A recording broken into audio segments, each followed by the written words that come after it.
मियाँ नवाज शरीफ बिल्कुल बनना चाहते थे शहनशाह कि यहाँ इमरान खान के बगैर तो उनकी जमानतें जब्त हो जाती। कानून बनाने वाले अदारे सिर्फ डंडे के इशारे पे वो अपना सजदा कर लेते हैं, वो फिरौनों को सजदा कर लेते हैं।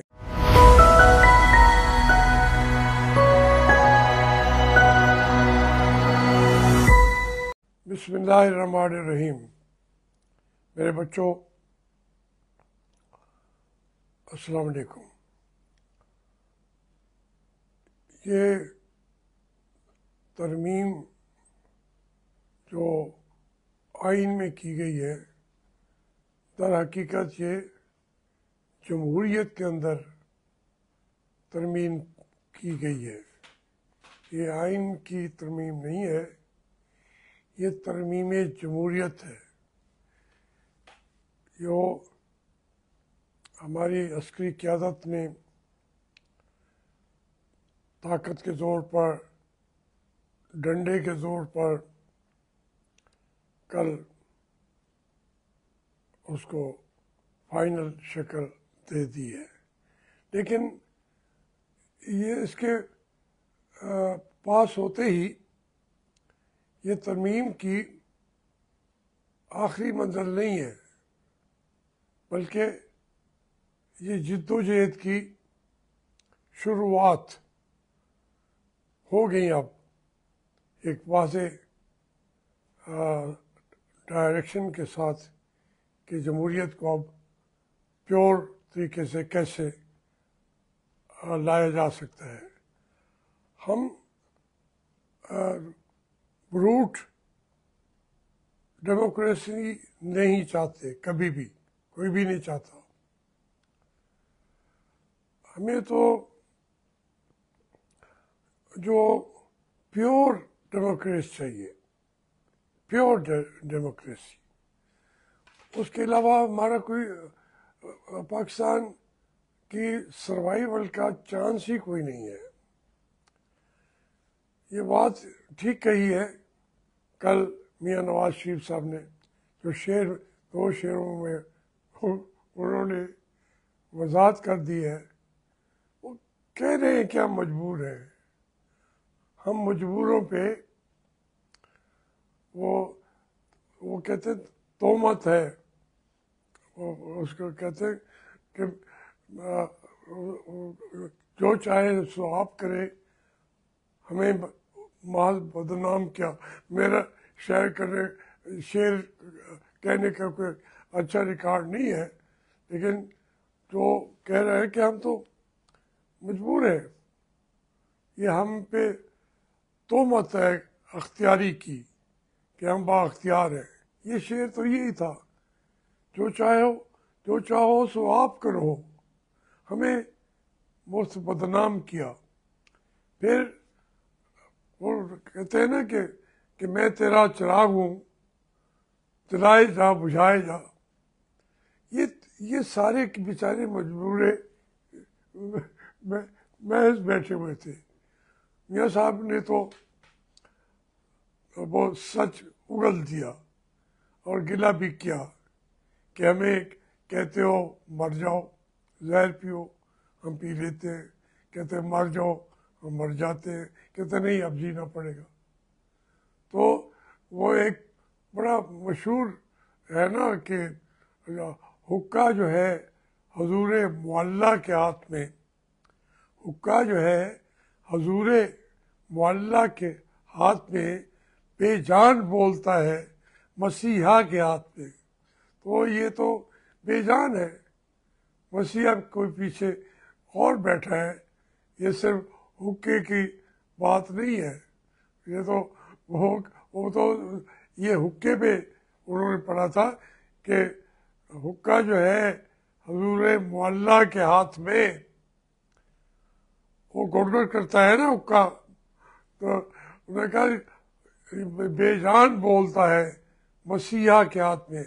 बेचारा बेचान है, लेकिन आपके गुड़गुड़ाने से जान नहीं है, लेकिन बोलता है। तो कल सारी जो असेंबली बैठी हुई थी, सेनेट में भी वहाँ बेजान बोलते थे मसीहा के हाथ में। ये बेजान लोग हैं, इनके अंदर कोई जान भी नहीं है। देखिए बात सीधी सी है कि हम इस मुल्क में अदलिया के किरदार को महदूद करना चाहते हैं। ये बातें अभी मैं किसी ने वो व्हाट्सएप पे या ट्विटर पे मैं देख रहा था, इम्तियाज़ गुल साहब जो है बड़े मारूफ सहाफ़ी हैं, तो उन्होंने और पूरे यूरोप के ऊपर फॉरेन पॉलिसी पे उनकी राह आती रहती है इम्तियाज़ गुल के। तो उन्होंने कहा, मैं तो नहीं कहना चाहता था, उसने कहा जनाब ये 26वीं तरमीम है, 26वीं। पहले एक थी 13वीं तरमीम, और उसमें मियाँ नवाज शरीफ बिल्कुल बनना चाहते थे शहनशाह, खलीफतुल मुस्लिमीन। तो उस तरमीम का उन्होंने कुछ जिक्र किया। वो सही बात है कि वो एक सिविल मार्शल लॉ की बात थी, 13वीं तरमीम। उसके बाद उन्होंने कहा कि जावेद हाशमी हमें मिले कैंटीन में, पार्लियामेंट की कैंटीन में, और उन्होंने कहा कि हम इस आईनी तरमीम को कामयाब नहीं होने देंगे। और फिर उन्होंने 2-3 MLAs को अपने साथ मिलाया और वो तरमीम को डाइल्यूट कर दिया गया, और आखिरकार वो आज तक वो तरमीम नहीं हो सकी। तो उन्होंने मेहरबानी की, कहा कि काश कोई एक जावेद हाशमी होता इस असम्बली में। तो मेरा उनसे कभी रब्ता भी नहीं है, ये उनकी मेहरबानी है। लेकिन तारीखी हक़ीक़त यही है, मैं नवाज शरीफ की पार्टी में था। मुझे गालियां देने वालों, ज़रा जो बात को कभी समझो, गाली देते रहो। वो तो आपको मुझे गालियाँ मिलेंगे तो आपका घर के अंदर टुक्कर पकेगा, खाना पकेगा, उसके आपको पैसे मिलेंगे। खा आप ISI के अंदर वाली लॉबी है, खा बाहर वाली लॉबी में हैं, तो उसमें आप खर्चा करके मुझे गालियाँ देते हो, और उसके बाद आपको रोटी मिलती है। उस पर मुझे कोई एतराज़ भी नहीं है, करते रहें। मैं ये बता रहा हूँ कि मैं पार्टी के अंदर था और मियाँ साहब के पास 2/3 मेजॉरिटी थी। तो मैंने कहा मियाँ साहब ये तरमीम जो है ये सिविल मार्शल लॉ है, आपको इतने इख्तियारात दे दें कि हर चीज़ का कंट्रोल हो वज़ीर आज़म के पास। नहीं, ये जमहूरियत नहीं है, ये मार्शल लॉ है। और उसको भी आप मज़हब के हवाले से पास करा रहे हैं, शरीय अमेंडमेंट कह के उसको पास करा रहे हैं। मैं इसको पास नहीं होने दूंगा। मैं इसका आपको पहले भी शायद जिक्र करता रहा हूँ। तो अब देखिए, उसको हमने नहीं होने दिया। आज तक कोई 13वीं अमेंडमेंट कोई मंजूर शुदा है? सेनेट ने नहीं दिया वोट, वहीं की वहीं रह गई। इसकी जो 26वीं ये आज की है, इसके अंदर इसमें तो कोई शक नहीं है कि हर आदमी ने अपनी कोशिश की और रास्ते निकालते रहे। वहाँ पे हमारी जितनी तहरीक इंसाफ की पूरी पार्टी जो है, उन्होंने भी एक तारीख लिख दी है। 3-4-5 लोगों का भाग जाना, चले जाना, हम जानते यार एक एक को कि यहाँ इमरान खान के बगैर तो उनकी जमानतें सारे जब्त हो जाती। 3-4 तो सिर्फ इसी इलाके के लोग हैं, बाकी भी हैं 9 जो कह रहे हैं उनको भी जानता हूँ। चौधरी इलियास से भी ज़ाती ताल्लुक़ है मेरा, जर्मनी से उनके साथ है। और गुम्मद साहब को भी जानता हूँ जो IB के पंजाब के चीफ थे और अपने भाई को वज़ीर भी उन्होंने बनवा लिया था। अब उन्होंने इमरान खान के साथ खड़े होके MLA भी बन गए। मैं एक एक का बैकग्राउंड भी जानता हूँ। ये सिर्फ हिम्मत कर ली है तहरीक इंसाफ के लोगों ने जो खड़े रहे, उनसे उनके बारे में भी मेरे अपने ख्यालात हो सकते हैं। ये कोई मौका भी नहीं अजहार का, लेकिन अब देखिए उमर अयूब मुझे हमेशा मामू कहता है। मैं उसकी जो वालदा है ज़ेब बीबी, उनको वो मुझे कहती थी कि अब हमारे बाप को आपने भुट्टो से छुड़वाया था, आपने मुजाहरे किए थे। ये 1971-72 की बातें वो याद किए रखते। सारे से ताल्लुकात भी हैं, जानता भी हूँ लेकिन मैं कहता हूँ ओवरऑल तहरीक इंसाफ ने कमाल किया और उसमें उसका पूरा क्रेडिट उस पार्टी के लीडर इमरान खान को जाता है। लेकिन इसके साथ साथ मैं मौलाना फजल रहमान ने भी, कोई कह रहे हैं जी वो शातिर हैं, शातिर तो होना चाहिए, चीज़ों को समझना चाहिए। उन्होंने अपनी पोजीशन को देखा कि भाई ये तो फॉरवर्ड ग्रुप बन रहे हैं, हमारी पार्टी में बन रहे हैं, नून के PTI के अंदर भी बन रहे हैं। तो उन्होंने अपनी जितनी ताकत थी उसको उन्होंने कंटेन किया और उसके ज़रिए से इस जो 26वीं उस अमेंडमेंट का कचूमर निकाल के रख दिया। इसका क्रेडिट मौलाना फजल रहमान को जाता है। फिर देखिए इसमें जो बातें आज की जा रही हैं, ये अमेंडमेंट यकीनन किसी सूरत में भी इसको इस असम्बली को पास नहीं करना चाहिए था, क्योंकि ये इनकी थी नहीं, नवाज शरीफ की नहीं थी। कल मैं आज भी कह रहा हूँ नवाज शरीफ की नहीं थी और ना ये भुट्टो बिलावल भुट्टो की थी, बिलावल भुट्टो, और ना जरदारी साहब की थी, ना मौलाना फजल रहमान की थी। लेकिन हर एक ने रास्ता निकाला तो कुछ लोग उसका मुआवजा उनको शायद दे दिया जाएगा, कुछ उसका मुआवजा पेशगी वसूल भी शायद कर चुके होंगे। तो ये तमाम चीज़ें चलती गई। लेकिन जिसने इस अमेंडमेंट के ज़रिए बहुत नुकसान ये है कि अगर आपके कानून बनाने वाले अदारे सिर्फ डंडे के इशारे पे वो अपना सजदा कर लेते हैं, वो फिरौनों को सजदा कर लेते हैं, सर आगे गिरा देते हैं।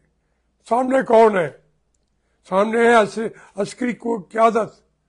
अस्करी क़यादत जो है वो फिरौन है। 76 साल से अस्करी क़यादत ही यहाँ की फिरौन है। उन्हीं के पास ये ताकत और इक़्तिदार है। कोई एक मौका तो आता कि ये लोग खड़े हो जाते, आप हमें ये नहीं कर सकते, लेकिन नहीं, वो तो उसका वो नादान गिर गए सजदे में। जब वक्त क़याम आया सारे गिर गए सजदे में। जब खड़े होने का मौका था सारे गिर गए सजदे में। तो ये कोई अच्छा दिन नहीं है। ये आज तक बातें अभी चलेंगी, आगाज़ हो जाएगा, लेकिन ये इसके खिलाफ अब अदलिया के अंदर भी जंग होगी। पूरा जंग व जदल होगी। इस अमेंडमेंट को इस तरीके से कोई ठंडे पेटों हजम नहीं होगी, ये ठंडे पेटों हजम नहीं होगी, मेरी बात सुन ले। तो इसलिए इन हालात में कोई अफसोसनाक सूरत हाल तो है, लेकिन ये कोई वो ऐसा मरहला नहीं है कि उसके बाद पाकिस्तान नहीं रहेगा। नहीं, पाकिस्तान ने हमेशा के लिए इंशाअल्लाह ता क़यामत जिंदा रहना है। लीडर भी आते भी जाएंगे, लीडर कोई जिंदा होंगे, कोई चले जाएंगे। हम भी अपना रोल अदा करके चले जा रहे हैं। हमें जो कहते थे, और भाई मैं तो नवाज शरीफ के सामने बैठ के एक उनकी अमेंडमेंट को कबूल भी नहीं किया। ये जो 1997 की बात उन्होंने की है, तो उसके 4 साल बाद उस पार्टी का कै मकाम सदर कौन था मेरे अलावा?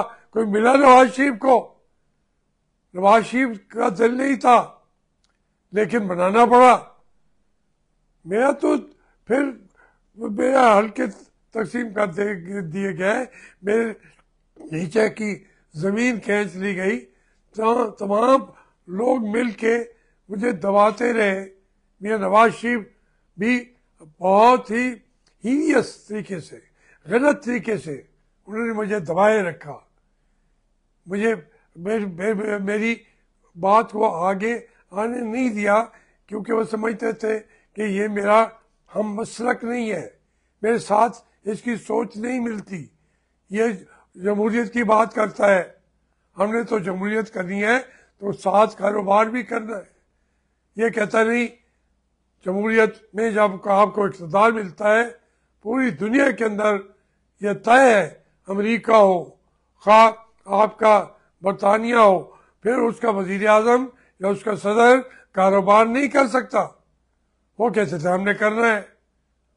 मैं कहता था कि हमें मौरूसियत इस तरीके से नहीं लानी चाहिए कि हम पूरी पार्टी के ऊपर बैठ जाएं।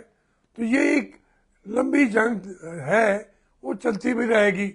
अब जो उनके चाहने वाले हों या उनके जो ज़र खरीद उन्होंने तो मुझे गाली देनी है, तो मैं उनसे भी तवक्को करूं कि वो मेरे लिए फूलों के हार लेके मेरा इस्तकबाल कर रहे होंगे। मैं वो उनसे जो हो सकता है वो करते रहेंगे। लेकिन ये बात आप देखेंगे कि इसी 26 की अमेंडमेंट के खिलाफ जो कुव्वतें खड़ी हो जाएंगी, आज नहीं, आज से ही बल्कि शुरू हो गई हैं।